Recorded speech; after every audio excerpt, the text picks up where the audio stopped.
Technology for the win. There we go. All right, whenever you're ready, Russ. Welcome, Tyson. How are you today? I'm going pretty good. How are you guys going? Good. I was waiting for music. Or are we not doing that anymore, Russ? We'll do the intro later. Okay. I thought you were going to do the normal intro. Sorry, I was waiting for my opportunity to introduce the show. It's all right. I'll sit back. I'll sit back. Let's start again. Box.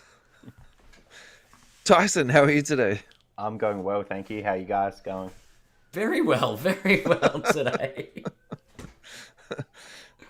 Potentially, we're a bit hungover from celebrating being on the radio today. This is also a possibility. Nice. Good. Congratulations. Thanks. So, Tyson, thank you so much for coming on board today. I think we should start with the questions that I love to talk to people about, and which is, how did you get started in the hobby? But I think the first thing we should really do is just give you a chance to introduce yourself and just tell everybody what you do, because it's a really interesting story, I think, so it has to be told. Oh, that's my favourite thing to do. I thought you were going to say this. Do you mean talk about yourself? That's my least favourite thing. Nah, just the story. I'm a designer artist. I've been doing it since 2005, so I think it's like 20 years this year, the 20th year. So I just started for fun back in high school, just because I didn't really excel in anything, and like in school wise, and I love sport, and I just that was the only thing I was good at, like just Photoshop, drawing, stuff like that in school.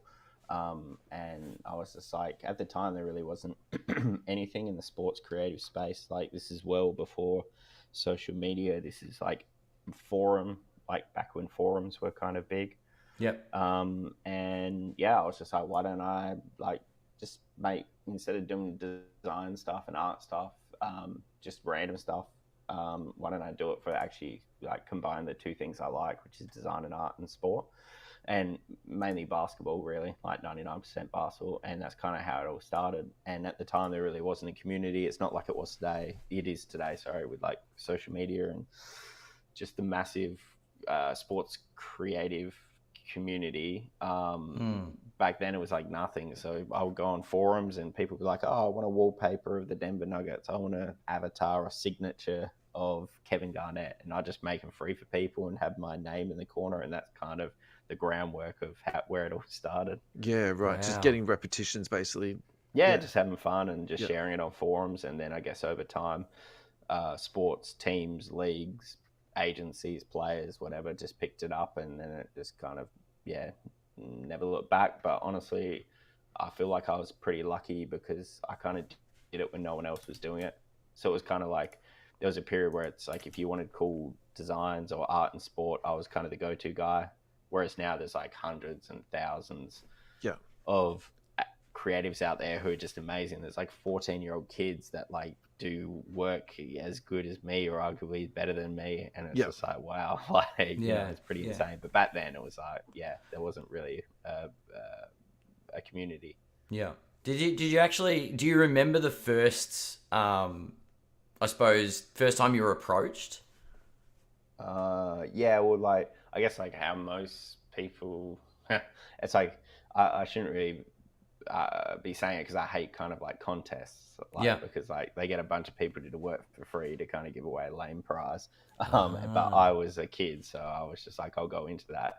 And it was the Phoenix Suns. They had a magazine cover contest, and I hated the Phoenix Suns. Like, I was a Lakers fan, and this was during like the Raja Bell, Kobe, like, this is like the playoff series and everything. Nash stealing Kobe's MVPs. I was going to say, the Nash, Nash has got one of Kobe's MVPs. Yes.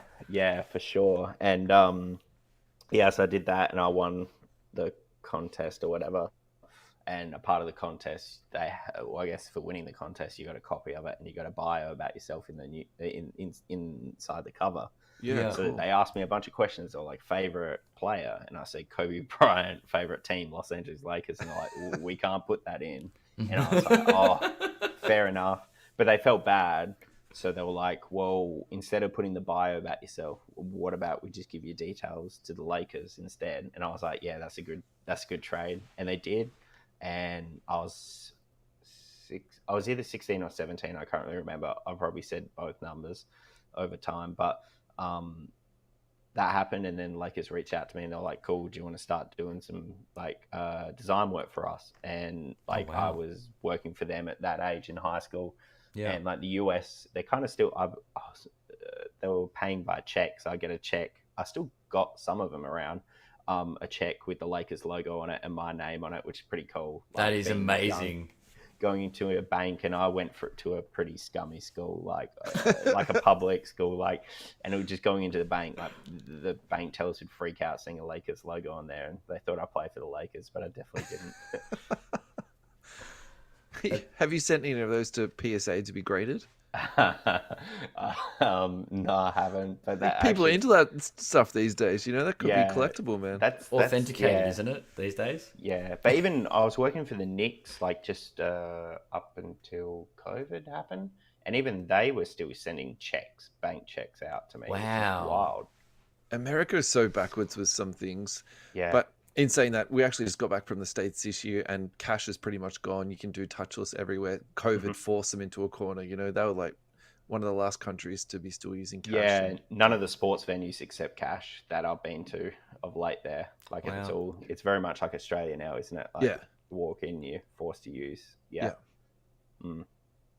So that's how you got started doing the current work you're doing, and maybe just tell us a bit more about, you know, what you're currently doing, because I think there's definitely going to be people out there that need to know a bit more about you. What I'm currently doing now, I guess like the first 15 or so years I really wasn't doing what I'm doing now, so more so in trading card space. I started working with Topps in 2014, so it's actually been like 10 years, which is pretty crazy. But again, that was like one of random things. They literally, I just got an email saying, we've seen your work on Instagram, because I worked for the NBA at that stage. I'd just post cool graphics. Someone would have a big game, like Curry would score 50 and the NBA would be like, hey, we need something in an hour, just make it look cool, and I'd post it and then put it up on social. And then Topps were kind of seeing this stuff that was going up and being like, oh, can we do this kind of stuff but for cards? And I was like, yeah, cool, let's do it. So they went from wanting me to do one insert, and then I kind of, I think either I did it or I don't know how the process went, but maybe I provided a draft. They said, nah, scrap the insert. Let's just do a whole box, like a whole product line. And it's of you, which was called Topps Fire. Which later, at the start, it didn't have my name on it, but later it did. So a lot of people didn't know it was my work early on, but all Topps Fire was. Yeah. And it started with NFL, 2014 Topps Fire at NFL. But I was pretty young back then doing that. And then it went to baseball because that was their other license. And then we'd done USC and a bunch of other stuff. But that's kind of how it started. And since 2020, I started working, I've been doing cards for 6-7 years with Topps, and I've worked also for like Upper Deck and Panini and Fanatics and Steiner Sports, all the kind of ones. And I thought, well, what about Jersey Fusion? Have you done any work for them? Nah, not Jersey Fusion. I think. Who do you think they got to cut out the patches on those cards, man? I don't know. Probably myself. It could be I'm pretty bad at cutting. So, I mean, not even the intern would own up to that. No, surely. It would have to be someone's kid. Yeah. It just had I don't know. It's pretty shocking, but yeah, that stuff makes me laugh. I don't even know how legally they can sell that stuff, but I don't know. They must have a legal background of some description that gets them out of trouble because, not sure. I guess you can't see what you get. Like, it's not on the packaging, so it's like, who knows? True. Like, who knows what's inside? Like, There's actually a new Jersey Fusion coming out, and it's all graded cards with the patch like in the thing. Sorry to segue that's into all right. that. Surely they'll get better over time. Surely they'll see the comments refine it. Yeah, But... I think the cutting's a little bit straighter. That's for sure. Yeah. Sorry, mate. I completely interrupted you. You're talking about working for all the different grading the different card companies. Yeah. So I'd done all that, and then it was like 2020, and like, obviously things were picking up in 2020, and I've done pretty good in terms of like saving money and just working really hard for myself, and everything was happening in 2020, and I just saw this like everyone, cards going crazy, and all my stuff, like the print runs, I'd sell stuff, and I was getting royalties, very small royalties, but and it was selling a lot, and I was like, man, like surely I can just make cards myself, like instead of just working with the companies. And that kind of just opened my eyes, and I was just like, oh, at the time, I can't really say the number, but Tatum cost me like half my house at the time, and I was just like, man, I just went all in. I was like, you know what, like, F it, like, you got to take risks in life, and I wouldn't be at that point anyway if I hadn't taken risks. I did, and that went really well. It sold out very quickly, but I knew if it didn't go well in the first minute, it wasn't going to go well at all. So I was like sweating, like I was so nervous. And I know like the big company, I don't want to go into specifics because there's always like issues coming up. The big companies were cool with me doing it, but then obviously when they found out it sold out in a minute, they hated that I was doing it. You're like, hilarious. Oh, let him have a crack. Yeah, no worries. Yeah. And then it sells out, and they're like, this can't be happening. This is not. Yeah. That's exactly what happened. So at that point, that kind of motivated me. And I was like, nah, like I gotta go all in on this, because like if people were trying to stop me, they're trying to stop me for a reason. Yeah. And that really motivated me. If they, I probably wouldn't even be doing it today if they just didn't care, because I would have just probably like, oh, well, it was fun while it lasted. Yeah, sure. Especially like when things started to slow down, like in a year into it, probably when, maybe my stuff became a bit repetitive, or I wasn't working with the right athletes. I don't know. Like I definitely felt like stopping, but I was like, nah, I just stayed motivated. I wanted to just keep going. So that was kind of crazy when Tatum, like I really appreciate his management and everything also just sticking up for me, because like they had the companies going at them, and they stack up. They said, no, we love Tyson. We did deal with him, and it was all signed off and all good. Let's go. Like, we're happy to be the first player to do it. So, yeah, wow. And then ever since then, it's been pretty hectic, but pretty fun at the same time. I wouldn't trade it for anything. I've learned a lot about people, business, myself, family, friends. I've seen the best and worst out of people across the last 4 years, sadly. But it's been, I think I haven't experienced this in any other format of work. Previous to this, I was working for the NBA for 8 years, and like it was just like, get a job, do the job, get paid. There was no risk. Like, I don't think there was any fun in that. Like, I kind of like the thrill, betting on yourself, putting paying an athlete up front and trying to recruit the funds back. And there's something about the thrill that excites me. Yeah, it is a huge outlay, I'd imagine, too.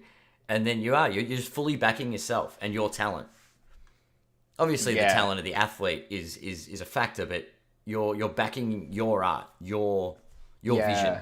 Yeah, and it is like, I thought at the start it was just all the athletes, but I've seen other artists do it, and unfortunately, a lot of their stuff hasn't sold or hasn't done well, which is obviously no knock on them, but like, I think they just saw the industry pick up and they just jumped into it. Whereas I had, honestly, like, I guess one thing I didn't speak about was like, before I started selling, I was doing 16 years or 15 years. I was giving people free wallpapers, free, like, it's not huge, but like people had thousands of wallpapers. I just make free stuff. Like people could download it to their phones, desktop computers, anything, for like 15 years. Yeah. You had a body of work that was already there, and the connections were there. And then also I feel like people were like, man, this guy gave me so much content, free stuff, like, over the years. I'm happy to support him, whereas like, because I've never sold anything for my first 15 years. I was like, I don't have the rights, I don't have the player's likeness, and I work for the companies, they just sold it themselves. So I think that helped. The fact that people were like, oh well, yeah, this guy's been giving us a lot of free stuff over the years. We're happy to support him, and that helped for sure. Played the slow game, and yeah, I think seeing other people haven't successfully done it with the card releases, it kind of has made me think, oh wow, like I am doing a really good job. Like this isn't Yeah. easy because other people are failing, and yeah, it's been crazy. It's been absolutely crazy. And has that impacted your ability to work with, say, Panini and Fanatics, or have you now come to a place where you actually are all working together and they're okay with it? I don't know. Should we move on to the next question? No, I don't. I honestly I don't know. I still I'm still good with Tops. Tops is owned by Fanatics now, so Yeah, I that's guess right. like So, yeah, so you're still working with Tops? yeah, I think so. I was yeah, but I think the people I get along with everyone at Tops really well. Yeah. A lot of the people that are there now were there when I started working with them, so I love the people at Tops. I get along great with them. Yeah. Some the I don't see myself working with Panini, but also with Fanatics, I'm not sure because like it's a difficult situation because if Fanatics own Top, so for example, if Top like let's just like play it simple, if Yeah. Tops want to do something with me, but Fanatics have an issue with me, I assume they will just cut it, because they own Tops now, so it's a bit weird. So. Is it Yeah, possible that would go the other way though? That Tops would actually vouch for you and like iron it out with them? I don't know. I don't know. Their hands are tied sometimes because the people at Tops, I think the way it's structured is Fanatics Collectibles is a business and there's a CEO there and there's guys in suits up there and Tops are kind of sit within that. Um, so yeah, it's always been strange. Fanatics has always been strange because even from the get-go, the first release I did, they said they had an exclusivity with Jason Tatum. And that they had an exclusivity with memorabilia, and they said that what I sell is memorabilia. It's not trading cards. And I was like, I don't understand. I sell trading cards, and they said no. A trading card is found inside a pack. You sell them individually, which is just crazy because, like, I mean, Tops now, Panini Instant, like they're all Wow. Every day Tops launches something that's a trading card, right? Like individual. So it's like that's crazy. But now on the flip side, I'm getting the other attack where they'll have an athlete being like signed to a memorabilia deal, but not a trading. Sorry, Trading card, not memorabilia. And then they're flipping out, and they're like, "Oh no, you can't sign with him." And I'm like, "But you don't have a memorabilia deal." So it's a bit of a strange one. But yeah, I don't know. It's just big businesses, like I guess. Yeah. Yeah, I don't know. But your working relationship, it sounds like, with Tops is you've still got positive connections within Tops, and in turn, I guess that means Fanatics to an extent. Yeah, and honestly, I don't do anything to piss them off. Like I just I feel like I can put out a product that people like, and and I think it's helping the hobby. I think it's I think in a perfect world, there's no exclusivities, and I grew up collecting cards in the late 90s and or mid 90s, sorry, and I just remember there being just a wide range of stuff, and I bought the stuff that I like most. But now there's just no option for that. You kind of get forced what you can buy. Yeah, I couldn't imagine like if there was like Upper Deck, Panini, Tops all making NBA cards. Like how good would the products be, because they're fighting for customers. They don't have the monopoly. They're literally fighting for your attention. And it would be crazy. You would non-game worn memorabilia, that's gone. Sticker autographs, that's gone. I think that's the two big things that comes to my mind straight away. Oh yeah, for sure. Yeah. The sticker stuff's insane, especially for me. Like immaculate. Yeah. I've never done a sticker. I mean, I've had plenty. I understand how it's so much more profitable to do stickers, like crazy. It's insane how much more profitable a sticker is, and then also how much easier it is. Can you So talk about the logistics of getting athletes to sign an on-card autograph and maybe make a comparison to a sticker? yeah, for sure. Are you allowed to do that? Yeah. Yeah. Well, I guess like in simple terms, like let's say you want to sit down with, oh, I don't know, if you want to sit down Halliburton. with Halliburton, okay. Yeah. So, I'll sign an agreement with Halliburton to sit down A once. memorabilia agreement. Yeah. Nah, trading card agreement to sit down, sign with him for X amount of autos, and then I got to get everything ready for that. Like, once I leave that room, I can't get anything signed. So with stickers, I could just so for example, a bigger company, they'll just mail in stickers. They just mail in stickers to the players all the time, and then they'll end up getting back to them. But I guess I understand why they do it. It's more profitable, and also easier to do. So, for example, say if Halliburton goes off next year, they don't even have him under contract. They can use those stickers in 2 years' time, 3 years' time, whatever.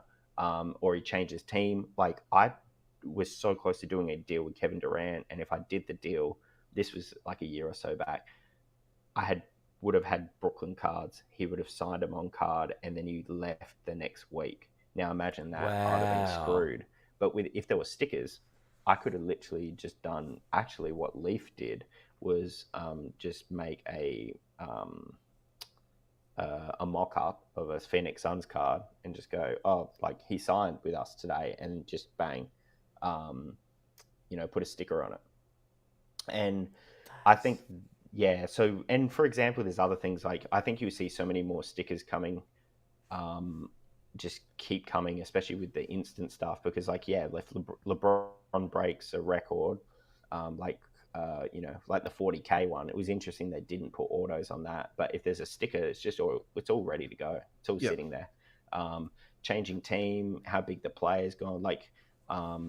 It's you don't have, and also you don't have to. If I want to sit down and sign with Halliburton again, I got to give him a bag of money again. If I had stickers just sitting there, I could just wait for. Oh, okay, Indiana Pacers on the Eastern Conference Finals. Cool. I'll just launch a card. Yeah, yeah. I mean, I guess that sort of emphasizes the extra value people individually Yeah, put on card autographs. yeah, yeah, for sure. Yeah, I think that's why they are more valuable, and I love it when the companies use stickers because I think that creates more of a point of difference. Yeah, But for me, I'm not. I would never go out and go, "Oh, they're stupid for using stick." They're 100% doing the right thing. Like yeah, Point of it's difference just and so much price point. easier. I think that's really important too. For me, that is important Yeah. anyway yeah. in the hobby. Hey, I'm just sitting here. I'm just almost having like a light bulb go off. Why don't you do instant cards? Why Well don't then, why don't you get some athletes to sign stuff and then take that opportunity of like photoshopping up something schmick when but then it would have to be a sticker, I guess. yeah, but is it Nah, Nah, that's not your nah. jam? See, Okay. nah. and some integrity there. I like it. It's like no, the brand Nah, is it's nah. all on card. Yeah, I don't know. It'd be like We're not talking to Panini, who's going to put stickers on immaculate product. I can get creative though. So, for example, I got Kyle Kuzma to write 2020 champs. I did it on a card before he was even a champion. So I've got a good relationship with a lot of them. Like, that was a risk. So when they won the championship, I launched that. Yeah, And he'd already signed it. If he didn't, again, that's another risk. I'd have to throw it in the bin. Yeah. yeah, Steph Curry, when he got the 2974, when he broke the record, he had already signed those cards 2 months before. So I definitely am very appreciative that because a lot of these guys are like superstitious and things like that. So to sign a card that says you broke a record when you haven't is actually a big thing. I don't know if people realize that. Like, Yeah. And it's crazy because I got his first Finals MVP card, night card. The night Panini card came out like a year later, autographed like 12 months later, I think. So I already had that 12 months before, which is insane. On wow. card as well, not sticker. So there's a few things I've done. I know there's other kind of moment things I've done which I can't really think off the top of my head, but I definitely try and do it if I can. But yeah, usually you just kind of have to predict the future sort of thing. Yeah, right. It's pretty cool, like getting a moment like that of Steph's, and I think it's no secret on the show that I'm an advocate that Steph is going to be one of those historical figures as far as someone that revolutionized and changed the game. But getting like a point in history on a card like that is a pretty phenomenal feat. Yeah. Like as far Yeah, as on your resume anyway. Like yeah. So I think yeah, no, I definitely appreciate the opportunity to have Steph Curry cards out there. Like, yeah, I mean, it was definitely one of the highlights of my career. How did you Um, get Steph? I definitely want to ask that. just uh, I had people that helped me get deals. So his people talk to Steph's people. yeah, some of everyone's different. Like actually, not most of the time, people that represent players reach out to me. But it's very like the low, not low, but kind of like mid tier players and some low players. But the big players rarely reach out. But at the Yeah. end of the day, people usually seem quite shocked when I say that. But people work for these players to get deals. Like their job is to make the player money, so it's not that kind of crazy. But yeah, I have a few people that are in the signing circles and they have good relationships with players, and yeah, some of them have been able to land me some pretty good players, and yeah, they've been definitely the biggest asset of my business. And outside of that, I also just hit up agents, just like Halliburton. He's with CAA. I've done with CAA. I've done Obi Toppin. I've done Josh Green. I've done Patty Mills. I've done Donovan Mitchell. Like they've got a suite of Carmelo Anthony that as well that's coming out, but they've got a suite of like 50 to 100 players. So it's like they've got a stable that agency, haven't they? Yeah, they just have a list and go pick who you want. So it's really not that interesting. Yeah. What about product ideas, I guess? Like when obviously something like Steph Curry, it's a card range, it comes out. Have you ever thought about extending past cards or into other areas or other projects?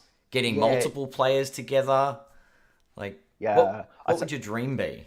Or dream. So for people listening at home, Tyson just had this smile come onto his face then. So I feel like this has peaked a piece of Tyson's mind. There was a few questions there in that one question. But I tried jerseys because everyone was like, "You got to do jerseys." They didn't go well, which was interesting. I just got because I think I just kind of wanted it to fail to kind of tell people, see, I was right. Not fail, sorry, but like. Because I was like, why? Because everyone keeps telling me, oh, get jerseys, do jerseys of players. And I was like, why would you buy a jersey from like an artist? Like, you can buy a jersey signed from anywhere. Like, why would I waste my money getting signed jerseys? Like, so I did it with Rodman and Allen Iverson, and like they sat there while the cards sold out instantly. So I was like, good, they didn't work. So I tried the other product. A lot of people want posters and canvases, but again, I feel like those aren't good ideas because once you buy two of them, your walls, like how many can you get? True. People are living in smaller places. People have less wall space than ever. Like I just feel like I reckon if you got 2 or 3, then you tapped out, but you could buy a whole shoebox full of cards. Yeah, that's true. And in terms of the dual, I've done a dual. I'm starting to do dual cards because that's definitely where I've lacked in the past. I did a dual of Allen Iverson and Ja Morant, which was cool. Okay. That's more of a comp than than a rivalry. I wonder if you could get rivals on.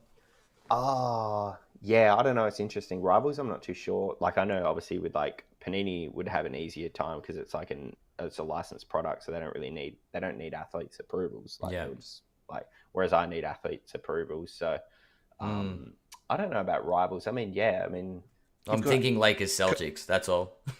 Thinking, you've got Carmelo Anthony coming up. What about Carmelo Anthony and George Karl? That would be an absolute problem. Yeah, probably not that one. But I do have some duels of Carmelo with another, I guess, another person. Okay.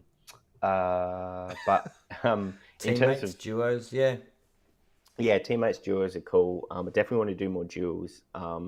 They're hard to do Mm, they're very hard to do for me when they're on card because they're not stickers. So like I might sit down with, um, Ja Morant was I think August, and then Allen Iverson was December. So there was like a 5 month period. So it's like that's a lot of money to invest in that, and then not have you can't sell it for 5 months until the other player yeah, signs it. A lot can happen in that time. Like Yeah. it's a yeah, big risk, but some could be easier. You could find a better timeline and everything. yeah. But yeah, and then your what did you mention the Dream my dream? project. I mean, it's impossible, but it would definitely be on card autos of Kobe. Like that would be Yeah. to do that. That yeah, something of Kobe would be definitely my dream project. You So did the you did do the artwork for the Melbourne visit, the Mamba mentality. yeah, I did that, and I've done a bunch of stuff with Panini. I've probably done a dozen Yeah. memorabilia pieces. I did a card set of Kobe. It was called Hero vs Villain. My name's not on it, but Yeah. yeah. So I done a bunch of stuff, and I even used to do work for Kobe's. Well, not work, but I used to help Kobe's website and community back. I don't know. He had like a KB24 community way back Yeah. before social media. That was really fun, and that's how I actually met him as well, because I was Wow. helping out with the website, and then they just allowed me to meet him, which is pretty cool. But um, yeah, I definitely it would be more so because like to collaborate with him like without these big companies would be my dream, but obviously that can't happen. Yeah. Yeah. And I know he was actually in a very creative space just before he passed. He was into like children's novels, and Yeah, he yeah, was really exploring things too. Yeah. And he won an Oscar, didn't he? Yeah. yep, yeah. Academy Award. I think that's the same For thing, Dear isn't it? Basketball. Yeah. Yeah, Yeah. yeah, yeah. So that would be cool. But I hopefully I can do something Kobe Yeah. at some point. But I want to go through the right channels. So I don't Make sure the be what. spelling's right on all your Kobe work. Did I screw up something? No, on the statue. Oh, did you not hear? Oh yeah, Jose Calderon Calderon was spelt wrong, and someone else on the Von statue. Wafer. Yeah. Coach's It's decision. pretty. Yeah, that's unfortunate, isn't it? Well, I was gonna say there's going to be two more statues at Crypto, so Yeah, I found that a bit strange, but yeah, trying to make anything Kobe unique, I guess. yeah. I thought it would have been cool if they just launched all three at one time because That would have been that would have been amazing. sick. Yeah, Like, because go from one statue and go, by the way, here's the next one, and here's the next one. that's what I thought they were doing when they announced it. Yeah. But then it's like, oh, we got to wait for them. So I assume they'll be on Kobe's birthday or something later. But yeah, I Yeah. don't know. Yeah, I'm interested to see the next ones. Yeah. I think if they did do all three on the same day, the quality control would have even been worse, boys. So you're probably better off waiting just a little bit more, I reckon. Yeah, we would have got a sticker statue. Or an NFT, maybe. Oh goodness. Would you ever have you tried to work with LeBron James? No. No. Okay. Because I'm trying to think of greats that you would. Nah, he's exclusive with Fanatics and Tops now. Yep. If I wanted to work with him, I could do it through Tops. Yeah. I think I was doing their cards of like their big moments. Like I'd done one of I was doing them on CJ Stroud. And I did a Wemby one which didn't launch, and then I think that was around the Brady timing, with the Brady stuff going on, and then LeBron broke the record. So I just feel like they weren't going to use me for that 40K moment with everything that was going on. Yeah. But yeah, I mean, the only way I could work with LeBron would be through Tops now. Okay. Because he's just he went from Upper Deck to Tops. And there's no technicalities with memorabilia, trading cards, and other things. It's just like exclusive rights to everything for LeBron. Yeah, so I think I mean I've never seen their contracts, but I've definitely kind of like heard when speaking with people that represent players, and a lot of the contracts are like they'll have an exclusivity to memorabilia, Yeah. or have an exclusivity to trading cards. but not both. But I think now it's like they'll have like an all-round exclusivity, like Yeah. trading cards and collectibles. I think they'll probably call it now. Oh, sorry, memorabilia and collectibles. So really quick segue. You talked about Wemby before. Did you see the baseball card that just came out today? It's the Victor Wembanyama baseball card. It's got the rookie logo on it, on-card autograph, and they've taken a patch that looks very, very similar to the San Antonio Spurs patch. Oh, okay. He's had a handful of baseball cards that have come out. I think he had one of his first cards ever was like a first pitch card, right? Yeah. Yeah, autographed. Yeah. I feel like this one they're really pushing the boundaries of what they can get away with in terms of, putting rookie logos onto it. It's got the patch in it. Where are you at with stuff like that? Actually, I'm interested to hear your opinion because you've actually dealt with these companies firsthand. So, I mean, I don't know. They would have paid a bucket load of money for Wemby. So they're trying to launch everything right now. Like, right. I mean, it just makes sense, doesn't it? That's the best way to say it, isn't it? Yeah, that's a very practical. They have a very short time frame, and there's just a lot going out. But yeah, I don't know. I wouldn't be buying any Wemby card myself.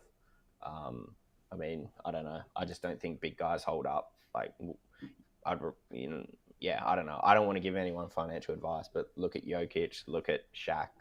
Like, I mean, I don't know. Name one big guy that's worth a lot. You can't name one. So why is Wemby going to be that guy? I'm not sure. Yeah. The excitement that's currently being generated by that guy after market sales is just like through the roof. The blank slates have been selling for more than 5,000 US. Yeah, last week, and this is something that I was going to talk with you on later on, Ad. But this is a good little slide in now because it does feel like this is a bubble that is just waiting to burst, and all the things you just spoke about then is exactly right. And well, I don't know. It's just hot flavor of the month. Like, it's like, wait, if there was a hyped up, if number one draft pick next year, everyone would just be like, let's say Bronny was amazing. Everyone would just jump to that. But like, I don't know. This happens every year, doesn't it? Zion, you want to see more than 12 months out of a kid. Luka, I don't know. But I think he's very, very good. But I just think long term, like, is there anyone that's going to, like, a kid's going to grow up going, I want to be Wemby one day? Like, literally no one in the earth can be Wemby. When I grow up, I want to be 7'5". Yeah. It's pretty hard to say that, isn't it? Just for the fact of how freakish he is and the things that he can do. He is ridiculously skilled, though, for his size. Yeah, I think he's a great player. I was just talking about trading cards. Like, I think he's amazing. Like, I think he's a great player, but I just find it odd that big guys just don't. They just the longevity of big guys. They just don't hold. Like, I would have thought, like, and how big Shaq is, like, was back in the day. And then also, like, how he's still, like, one of the most relevant. He's still in the media every day making headlines, 100%, And you can get his stuff pretty cheap compared to, in comparison to a guard, Yeah. Yep. But I don't know. We'll say, I mean, when it's all said and done, there's going to be a lot of Wemby. Like, how many Wemby cards will there be? There might be 3,000, 4,000 different individual Wemby cards of his rookie year. Yeah. Maybe. And the baseball cards, don't forget those. Yeah, and it could be more. There could be, I don't know. It could be anything. It could be. Think of the pop counts of all the tens that are going to come in of all the thousands of different cards. But why is it baseball? Is it because Topps have the license to it, or I think they can just get away with that. So they got the license to UFC. So we're going to see some Wemby UFC cards, or maybe Draymond should get his UFC set. Just Draymond on Gobert. Just throw it into a UFC set. He was at it again today too. That guy, he's a complete lunatic. Oh, I didn't see it. Oh, goodness.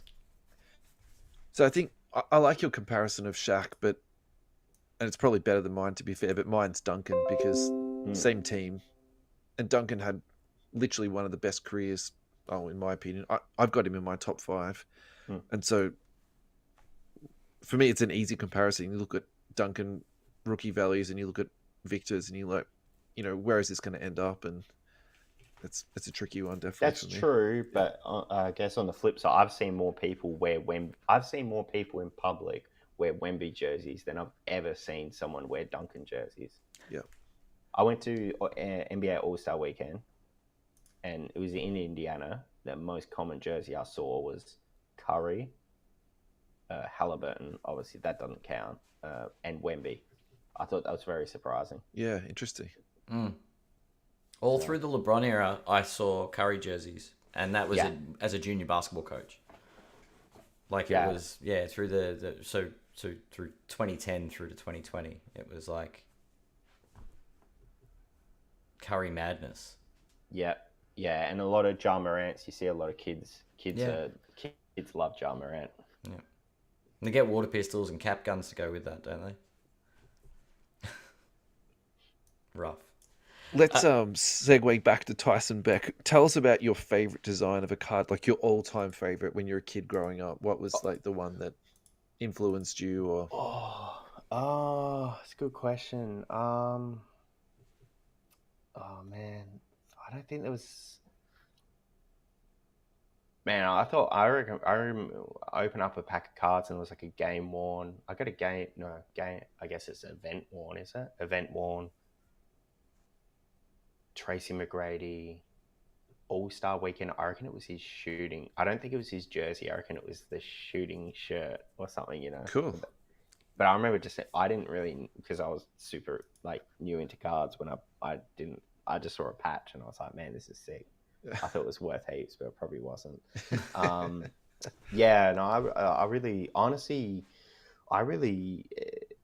probably doesn't answer the question that well, but I just really liked the 90s style cards. So it wasn't one specific thing. It was just loud, bright, out there cards that you look back on, and I think most people love them. But I even think it was the era. Like, I loved the NBA uniforms back then. Like the Houston Rockets, loud out there, Smoke, the Rocket, the Toronto Raptors, the Detroit Pistons one, the big Raptor, the big Piston, the Orlando Magic. Everything was loud and out there, bright and bold. And now, like, to look at NBA jerseys now, they're boring. In my opinion, they're boring. They're very simplistic, and they just don't do anything for me. And I feel like that's very much like cards as well now. It's just very templated, like cookie cutter. And I think that's just how everything is going in. Like, in not even just design, like everything. Like you look at the way houses are, it's just very simplistic and everything. But I kind of liked, maybe it was just like we always liked what we grew up loud, bold 90s design. I was super influenced by that stuff, and I think that was the thing that got me into everything, because I was like, man, this stuff looks sick. So there's a bit of that behind the way you design your cards, like a little bit, but I don't like I don't fully like. I wouldn't say like my cards will. If you like the 90s, you like my cards. Like yeah. I think it's just like, I mean, I just kind of just do stuff that think that'll work. Like I don't really have like a design process or anything, or like an inspiration board or anything. I just kind of just whatever comes to mind sort of thing. But I think I definitely would be I guess my stuff would be more looking like inserts, 90s inserts, than today's base cards, if that makes any sense. Yeah. Like, I don't know, like doing like a flashback to, I don't know, the Scoring Kings range or something. Like insert sets over the years that have been iconic, like doing something in the same vein. Yeah, 100%. And that is spot on. But I actually have been trying to put in some more simplistic, what I would call boring cards, because some people like them, and honestly, a lot of people prefer that over my usual cards. And I definitely noticed when I did a release of like a more simplistic one, people thought it was very it was the last to sell out. But then the feedback in hand was actually quite good, because they're like, oh, it actually looks really clean, looks really nice on display. So I was like, oh, I'll give this more of a go. I think I would just want to provide a mixture. I'm not like one of those artists that are very like stubborn and like, it's my way or the highway sort of thing. I don't care. Like, if people are going to vibe with something, I'll roll with it. Yeah. I like that. I think it's that whole listen to what your fans want Yeah, and try and give them something of that. It's not all about yeah, one set design. Cool. agreed. I love the downtown cards with the literal narrative weaved into the card. Is there any cards that you've done like that? A I similar think, sort of process with? yeah, I think the downtown cards are awesome. I honestly think they're awesome. I probably haven't done anything similar to that just because I don't want it to be viewed as like a knockoff downtown card because I Yeah. know like the tops have a knockoff downtown card. Oh, do they? Yeah, I Of think course they it's do. like hometown. Oh no, it might not. I don't actually home advantage or something. If Okay. you look, there's a baseball. It's exactly the same, but it's just their alternative of it. Um, but yeah, they I haven't done anything close to it. I think it's awesome, and I think it should be left alone. Yeah. Yeah. I think that's the end of our question set, I, Tyson. I have I added one. I added an Adam style question. Go ahead. And I'm not gonna jump on my little soapbox and talk about regulating the hobby, but if you could make one rule in the hobby purely designed to bring fairness to the hobby, what would it be? Well, okay. Well, I probably should answer differently. I'd probably because I answered before, like no exclusivities would be really good. I Yeah. think that would be good, but I don't think. I don't know. Outside of that, I'm not sure. That's a really tough question.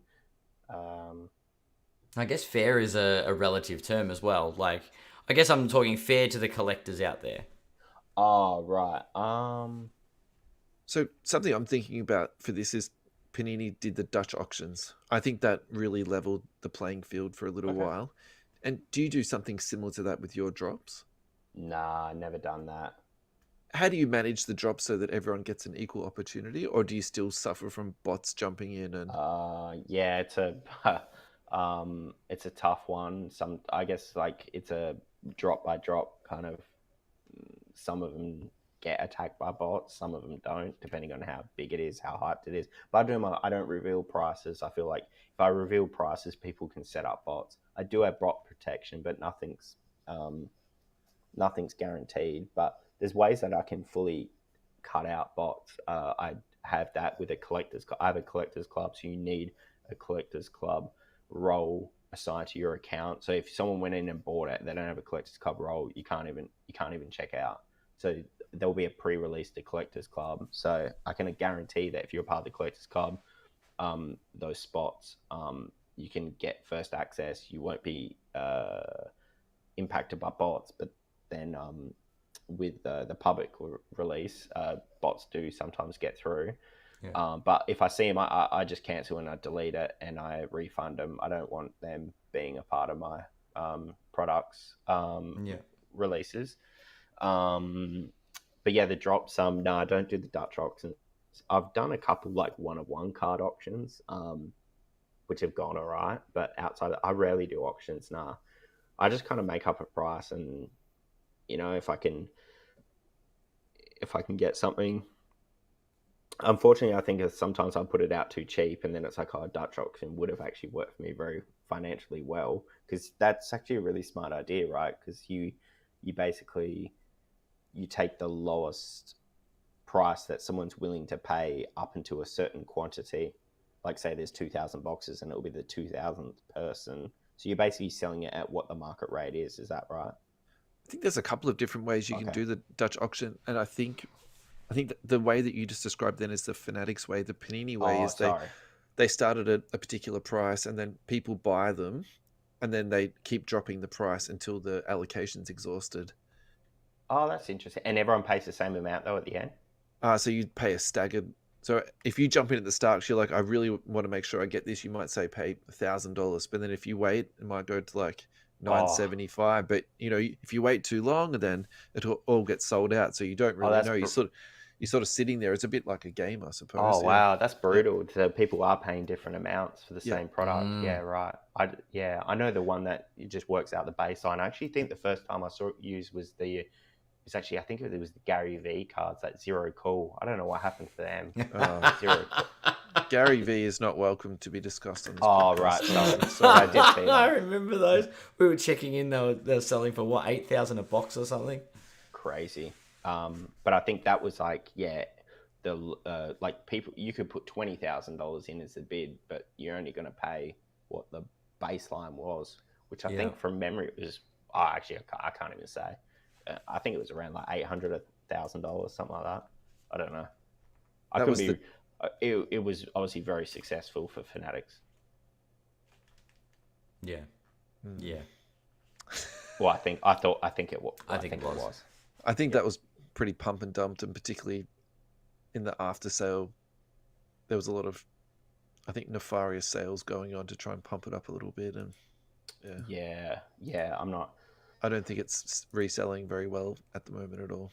No, I don't. Yeah, I don't know. I don't really look into the, what would you call it, pop culture. I'm into sports. I don't really, and that's why I haven't done any of those kind of stuff. I haven't released like, well, I did Hezbollah, but that was about it. I got enough shit for doing that. So, did you get to meet him? Yeah, I did. Yeah. Was he funny to talk to? Is he like a bit of a character? Man, he's a teenager. Man, he's a brat. Yeah. He's got a bit of a what would you call it? I don't know. He's like an 18-year-old kid. He just wants to have fun. He doesn't want to work. So like, if he's got a Coca-Cola in his hand, or it's like something, he's having a good time. Like, he loves Coke. But yeah, he just doesn't want to work. But it was interesting him signing. Like, his hand was getting very, very tired. So I felt bad. But it was funny because he doesn't speak English. He only speaks Russian, and all his team was there, and he was Russian, and apparently he was like going, I'm not doing this, and all this stuff. But my friend from America was with me. He actually speaks Russian. So everything that they were saying, he was telling me what they were saying. I had no idea. So I totally kind of got what was going on and everything, which was handy. But yeah, he was alright. It was still pretty cool to do that card before everyone else, because I know when I launched that card, I had people from the companies going, how'd you do it? Give us the details, like who'd you go through and everything. And I mean, it was kind of cool to do it, but yeah, I wouldn't do it again. Yeah. That's the end of our run sheet. Would you like to hang around for a little bit more and talk some NBA, or you got to jump off? I'm happy to talk, or just listen to the experts here. I don't. That's a very loose term. You know more than me.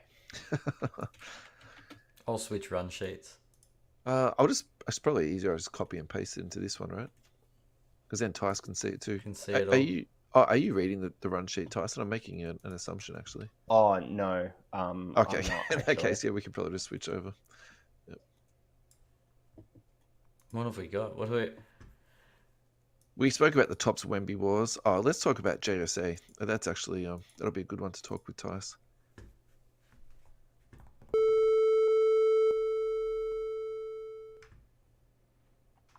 Alrighty, announcement today from JSA that they have joined forces. Is that the right word?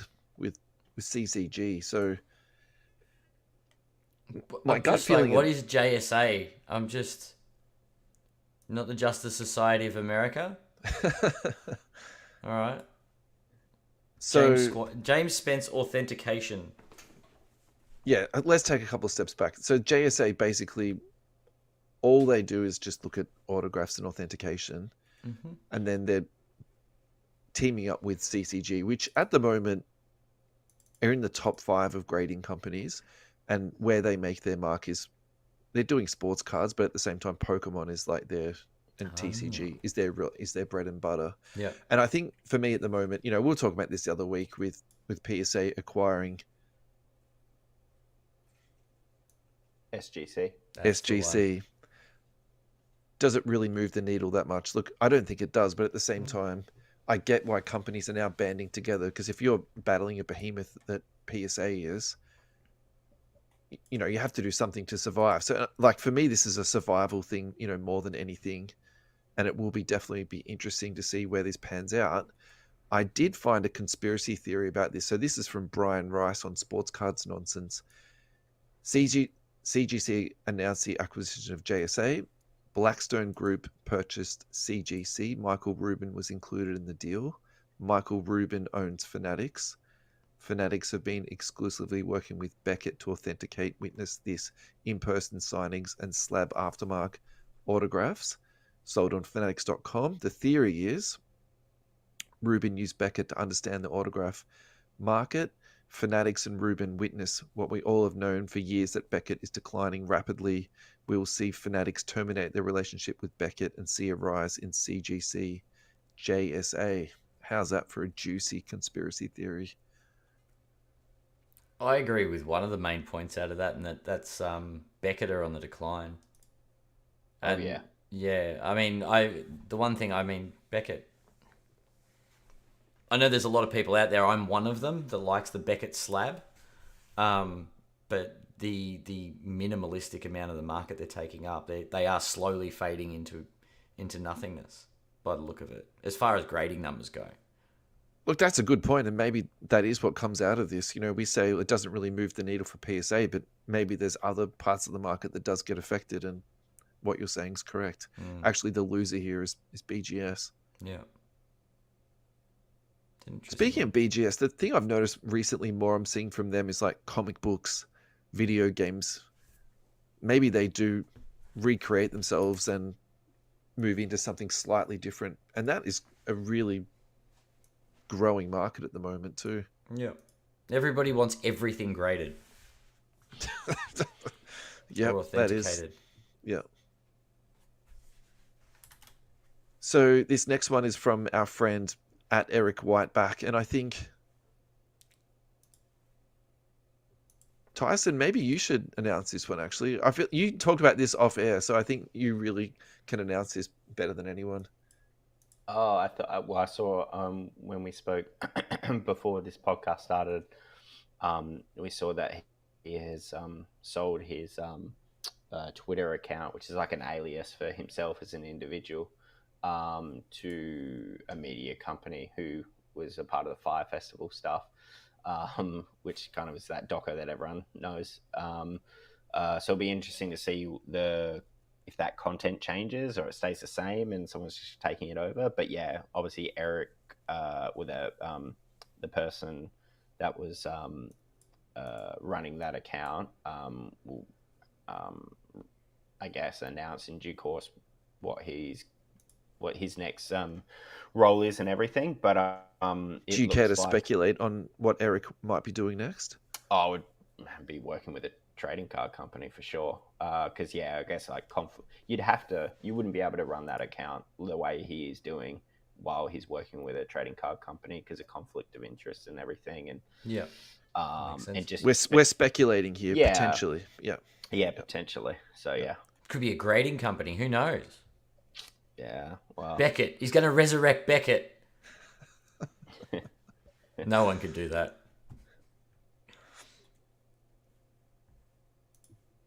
But We've got a listener question. This is from Anthony Milne. So this was a live question from last week, but I think we should really give this one a bit of a crack. What are the thoughts on Luka Doncic's values if he doesn't win an MVP and he doesn't win a ring? Why don't we let our guest answer this one first, because we all know what Adam's going to say before we even ask him. Yeah, true. Look, I just, it's funny with the card stuff. Like I just don't get kind of into too much of the values and everything of cards because I'm focused on the creative of cards. But sure. But also like I'm a massive. You couldn't find a bigger NBA fan than me. So when I kind of look at things, like, I mean, I kind of just look at it on the court and everything, and I feel like so many times with the younger players, I think we spoke about it with Wemby kind of thing, is that there is little to no upside on any of these guys, Zion and Luka and Wemby and all that, because they've already acted in that they're going to be a 4-time champion, 3-time MVP. So if they don't do that, it's going to go down. Even if they do those things, it's honestly probably just going to stay the way it is. So, because even you look at the shift, like Jokic, Jokic is a bad example because he really wasn't like no one thought he was going to be that. You know what I'm saying? Yeah, He's the yeah, definition yeah. of coming from obscurity. That Yeah, guy. so you kind of need The those. definition. Yeah. You need those to kind of work out well. But when these guys come in the league, like Luka's already got 2 MVPs and probably 2 championships built into his price right now. Yeah, right. Okay. Yeah, for So sure. he needs to exceed that, you know. Yeah. So yeah, I think that he need for it to be worth heaps in the long run, or these guys just ends up becoming, like, dare I say it, I don't want someone to clip this, but like, a lot of these guys just become like a James Harden or a Carmelo Anthony, where it's just stats and nothing else. I don't know. I don't need to answer the question now. I think Tyson's made my point for me. Oh, really? Yeah. Okay. No, I think Luka's amazing. I think Luka's phenomenal on the court, but I think everybody's paying overs on him. Like they're paying. Your phrase, Adam, is future prices. Correct. They're paying. I was waiting for Tyson to say that. And I said, Oh, okay. Yeah. Well, they've already banked in. The thing, like, even the funny thing is, like, when Patrick Mahomes won the last 2 Super Bowls, the prices didn't change at all. Yeah. That's crazy, isn't it? It's insane because he's already got them built in. Yeah. Like, he was already there. Yeah. He's going to need to get to the Brady level at like 7 rings to start seeing movement. yeah, right. Or not probably 7. That's probably a bit, you know, he probably needs to win 4 or 5, you know. Yeah. So yeah, I mean, I don't even, did Steph's stuff change that much when he won his 4th? I don't think so. I don't think the 4th really elevated him there. It was... Which, in my opinion, actually made him, like, that was the biggest step out of any of his championships. I think that chiseled him into the mountain, so to speak. Yeah. Yeah. I think Steph's a bit different in that maybe if you're buying him, say, in his first 4 or 5 years, then you would have saw those sort of exponential rises. But if we're talking about him in the last couple of years, he's sort of at a different stratosphere, if you would like to use that term, because we're actually talking about some of his rookie cards that have just sold recently. Like, they're selling for 20,000 plus for low grade, like it was PSA 7, the card we were talking about last week, wasn't it? Something like that. Yeah, it was. Yeah. It wasn't, so we're sort of speculating. Yeah. If a 10 ever comes up for sale, can you imagine, what that would be selling for? Yeah. I think the thing with Curry is also, like, I mean, it got to factor in how global some of these players are, and like Definitely. someone like Curry is huge in Asia, and there's a lot of money in Asia, a lot of high end in Asia. Yeah. Are they big on Luka? I don't know. Like, I actually don't know, but I know they're big on Curry. They're big on guys like Allen Iverson. They like what they like over there. They were huge on Kobe, like massive on Kobe. Massive on Kobe. The whole Redeem team witnessed that. Yep. And yeah, I guess I think you gotta have worldwide appeal as well. That's why it's like, even when you look at like, I don't know, like the Ben Simmons, like when people were going hard at him, he really needed to win over the world, not just Australia, to kind of be big in the hobby. Yeah. Good point. Poor Ben Simmons.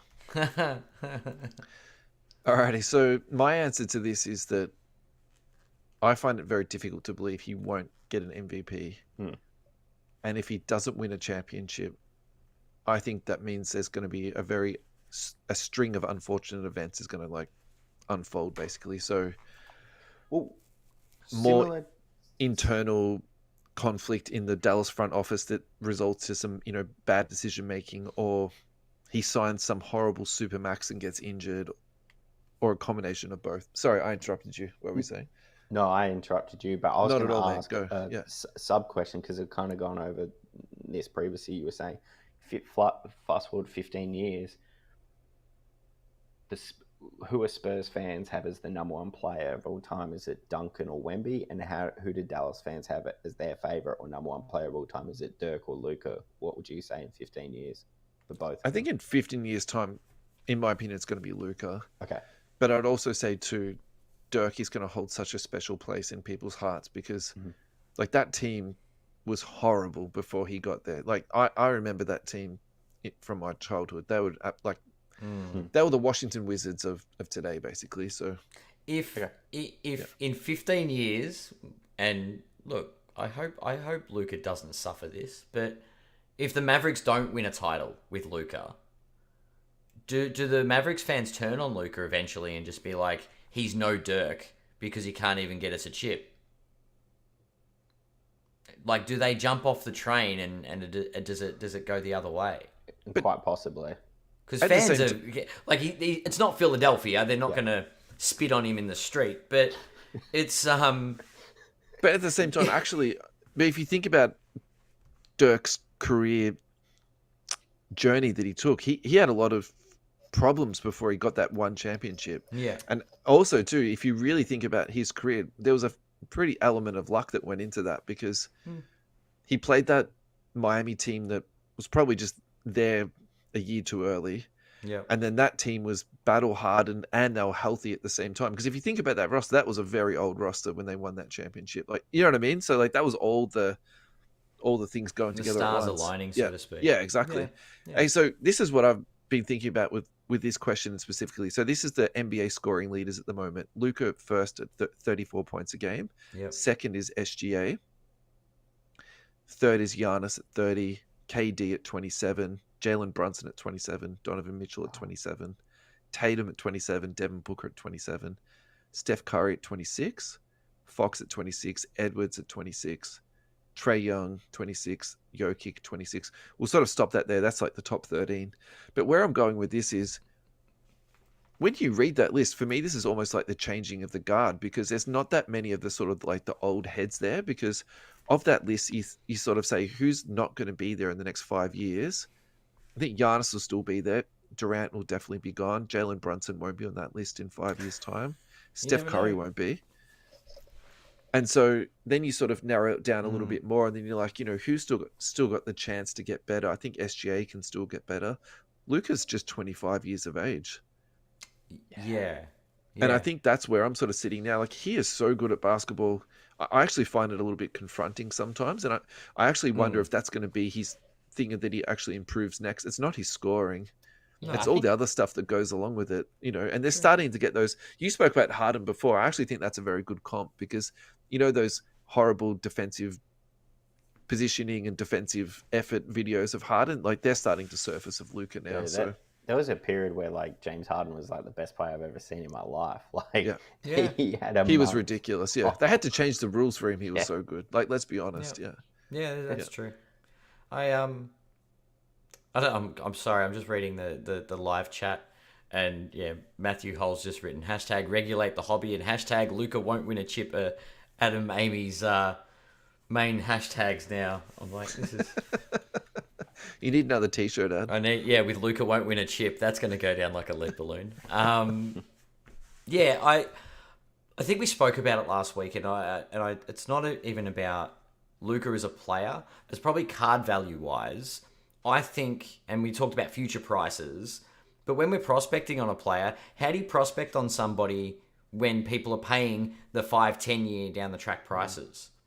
And that's where it's like last week we checked in with, it was SGA, and I think his silver prisms are around about 700 US, and the pop count is half or a quarter of what the Luka rookies are.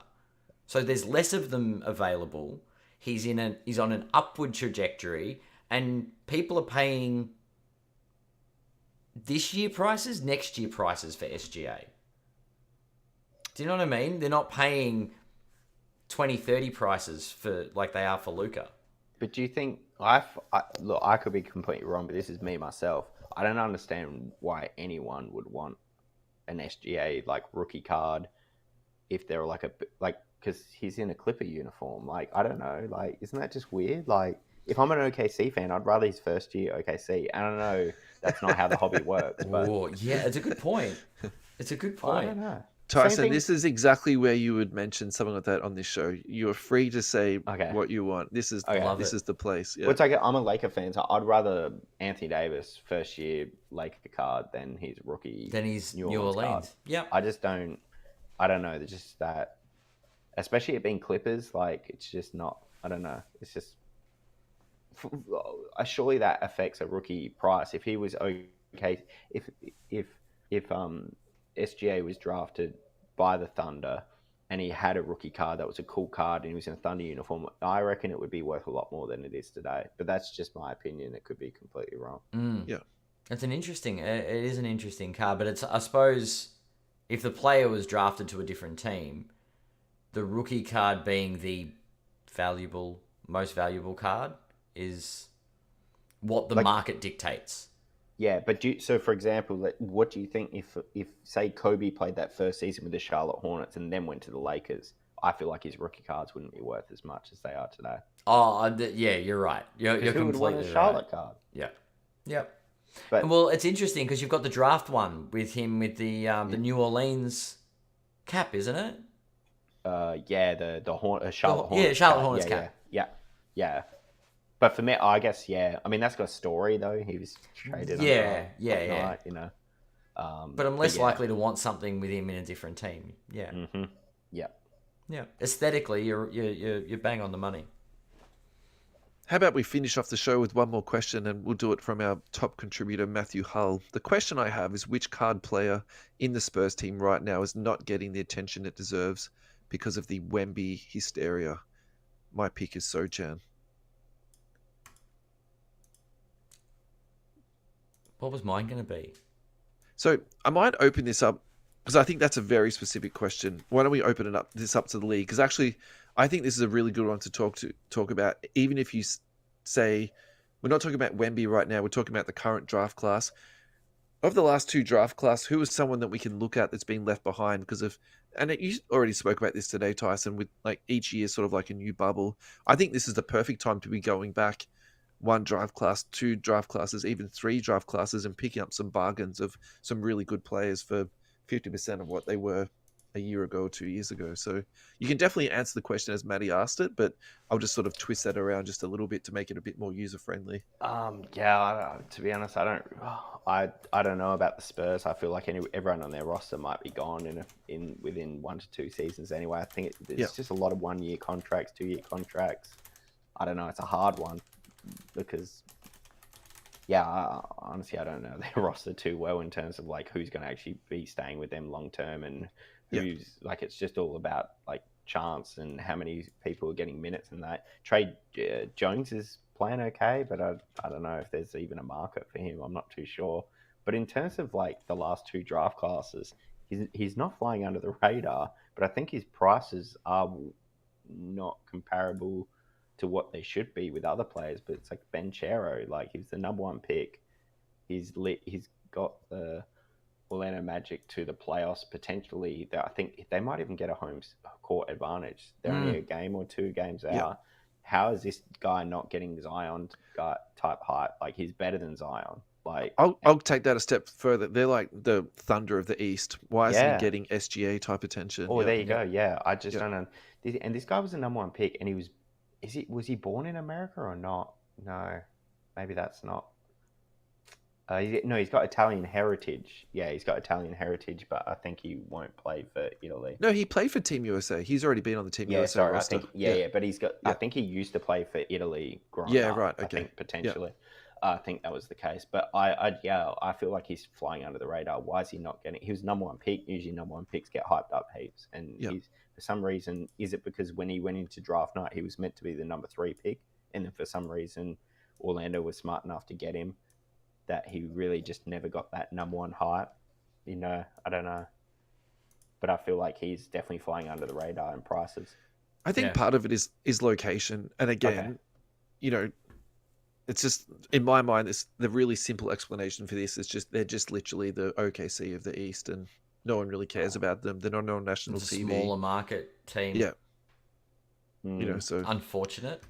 Look, to be honest, you stole my answer, so I'll think up another one. While I'm thinking of another one, what have you got, Ad?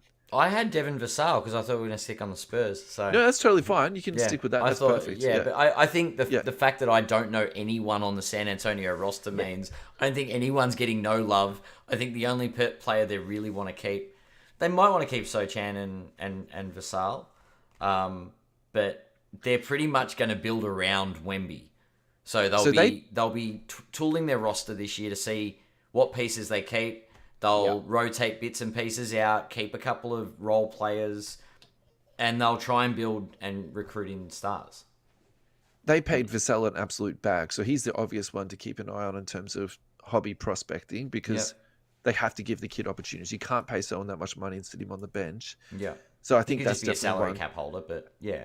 I think them moving him would frankly almost be impossible. But and then the other one to say too is Keldon Johnson, because he's got a more trade friendly contract, but at the same time they've paid him a decent amount of cash. But I think Vassell is the one you'd be prospecting on. So the other one I think also too at the moment to look at is Cade Cunningham, because not only is he sort of 2 years removed the bubble of being drafted, his team is an absolute disaster at the moment. So they're not getting any attention at all. Team from him. Finally, I was actually looking at his card values the other day, and they're not as tanked as what you'd imagine they'd be. So despite him being in this horrendous situation, he's still somehow keeping his head almost above the water in terms of his hobby value. So but at the same time too, I think his talent level there's enough there to actually be prospecting and trying Detroit to should probably sign another guard and just trade him to San Antonio and let him play with Wemby. That'd be pretty sick, actually. No, I wouldn't like that. That'll be a Spurs dominant decade after that. No. Just one question for you guys quickly with Wemby is, I just remember obviously he was number one pick as well. I kind of filtered out of cards during this time, so I want to ask you guys this: if you guys were heavy into cards at the time, but when Yao Ming came in, did he have huge hype? Like, was his stuff crazy valuable? Because I mean, he had a country with 1 billion or 1.5 billion people behind him. He was a freak on the court. Like, he was so good just from the get go. Did he have this huge hype and then went away, or how did that work? I remember he was hyped in the media. I don't remember about the hobby. Okay. But I feel like, Tice, you touched on this a little bit before, that I don't remember my experiences being like this now, where you're like connected to so many different forums and Instagram and Twitter and stuff like that. But I mean, one thing I can comment on Yao Ming now, his prices have held up really, really well. And really? I think all of that is just directly feeds into the the Asian market, because it's a bit like Aussie players in Australia that sell really well. I put Yao Ming to that same type of bucket, but in a Chinese bucket, I suppose, to say it in a better or worse way. Yeah. Okay, cool. Yeah. All I remember is checking my card prices via buying a Beckett back in the. So I was like, "What websites do this stuff now?" God, that was my '90s collecting memory. But yeah. Yeah, gotcha. Yeah, I used to I'm a hoarder. I never sold anything, so I still got everything. Yeah, I look up my prices of stuff. Nah. I've never sold anything. Like, obviously my own cards, I sell my own business, but I've never sold, like, I've got the most random stuff. I've just never sold anything. Like, everything that I've got I've got friggin', That's awesome. I've got everything that I got when I was a kid. All my Pokemon cards, first edition Pokemon cards. Which is good. Man! But don't talk to my brother about that. That is. They were all. I used to keep them all in my pencil case, so like they're screwed. They're bent up. They had rubber bands around them, like all kid. Yep. Yeah. But it's still cool to have, and hell yeah. But yeah, I got everything. I'm a bit of a hoarder, so I don't know. I'd rather just, when I pass away, give them to my daughter or something one day, and then she can sell it if she wants. I don't think I'll be selling anything. Cool. So while you guys were having a chat, so Yao Ming's rookie card in PSA 10, so his 2002 Topps Chrome, data on Card Ladder only goes back to 2005. It was selling for $29 US, so there wasn't this insane spike at all. The highest that card has ever sold for is 1,874. And Tyson, I'll give you 2 guesses of what year that card sold for at that price. 2020 and 2021. Correct, Amondo. Well done. This is very good. And it's currently trading at $115. So, oh wow, Jesus. Yeah. The joys of that COVID crazy period, right? So cool. Actually, that's a base card. I mean, the refractor is selling for considerable amount more, but at the same time, it's not outrageous, is it? Really, I was expecting that to be way more. Well, if you want to hear outrageous, I've got one to wrap things up. And since Tyson has dealt with both players, I thought it would be an appropriate finish to the episode. One of our card ladder card versus card. Which would you prefer? A 2013-14 Panini Prism Gold numbered to 10 BGS 9.5 Giannis rookie or a 2012 gold Steph Curry numbered to 10? Oh.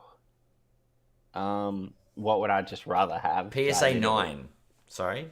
I okay. think Russell's chucked the links into our little chat so you can see the comp. Am I trying to guess which one's worth more? Or No, just which one would you prefer? So for those playing at home, the Giannis last sold for 115,200, and the Curry last sold for 114,000. I mean, I would take the Curry in a heartbeat. I mean, we just spoke about it now. I think that, honestly, I feel like he is what Jordan was to kids back in the 80s and 90s. Like, I feel like when the kids now, when they're 30, 40, 50 years old and they're managers of jobs and CEOs of businesses and things like that, when they've got money, they're going to be buying stuff they couldn't afford today. Yep. Which is Curry cards. I don't think they're going to be buying Giannis cards.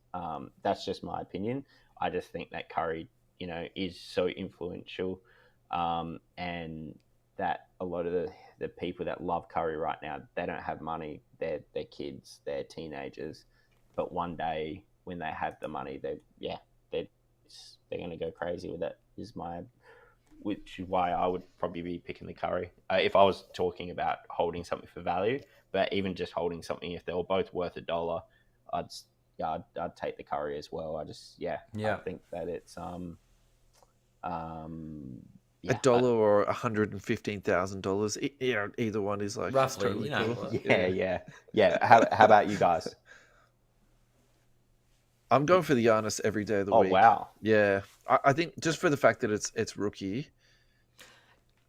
Populations in 2013, 14, it's actually comical now, like how many cards are in different variants and all that type of stuff is going around.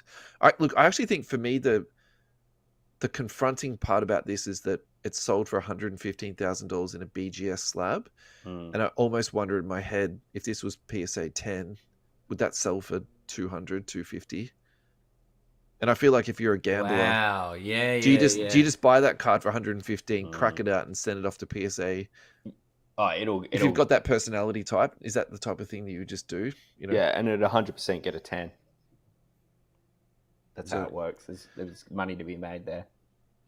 I get the appreciation of first year Prism and all that type of stuff, but at the same time, I just think that rookie emblem is very important. Yeah, I think the rookie emblem numbered to 10. I'm on the fence. I do completely agree with Tyson's. Actually, the way you explained Steph Curry's influence as the way kids were when they were growing up with Jordan, and it was every second kid had a Jordan jersey on. That's the reason I bought a Pippen jersey, is because I didn't want to wear what everyone else was wearing. But everyone wore Jordan, and through. And I poke fun at the LeBron era, but it's that every second kid's wearing a Steph Curry jersey. And as a basketball coach, watching 8-year-old children trying to throw up threes is quite laughable. But so what I took away from what you said, Tice, is actually, should I be going out and buying a Steph Curry autograph now? I mean, because they're not going to be getting cheaper if you apply your rule to that. He signs a lot, though. I think he signs a lot. I don't know. I don't know if that's another good point. Yeah, I don't know if there's an official counter or something, but look at Magic Johnson. Like, they're worth nothing because he signed so much. Like, arguably, I think he signed more than any athlete in the world. That's what I'm told. And same as Larry Bird. We don't know how, if these guys keep signing, I think that, it's hard with autographs, isn't it? Like, Steph's a volume signer.